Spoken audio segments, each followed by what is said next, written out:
Hello, বলছি মনা বাড়ি পৌঁছেছে? ও ঠিক আছে, শোনো না, বলছি কি ও মনে হয় আজকে রাতে কিছু খাবে না। আমি ওর জন্য এখানে সেরা সেরা দোকান আছে, ওখান থেকে কচি পাঠা এনেছি। 1 কেজি কচি পাঠা। হ্যাঁ, আরে তুমি জানো তো একটু অভাব চলছে। ওই কিছুদিন আগে অন্নপূর্ণা ভান্ডারে টাকাটা পেয়েছিলাম। হ্যাঁ, ওর থেকে 1500 টাকা তুলেছি, তুলে এনে তারপরে ওর জন্য 1 কেজি কচি পাঠা এনেছি। এখানে 1500 টাকা কেজি গো। আরে ওদের না প্রিমিয়াম কোয়ালিটির ঘাস খাওয়া, এর জন্য এত দাম।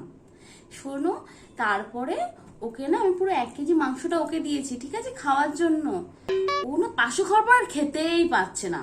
তারপরে কি করব, তো আমি না ওর জন্য ওই যে আমার হাতে ভালোভাবে সুন্দর করে মেখে চটকে চটকে মেখে ওকে খাইয়ে দিয়েছি। আরে আমার মেয়েটা তো ছোট না ওর থেকে, তো কি করব বলো তো, ওরও তো একটু শখ হয় খাওয়ার, তার জন্য ওই 1 কেজি মাংসর থেকে 1 পিস ওকে দিয়েছি, তুমি জানো না। ও তো কচি পাঠাকে কি খুশি। যতই যাই হোক, তোমার মেয়ে তো আমারই মেয়ে, বলো, আমি না ওকে কত ভালোবাসি। আমার যা আছে ওর তো সব। ও ঠিক আছে ঠিক আছে, রাখছি রাখছি। কি বলে যাচ্ছিলাম।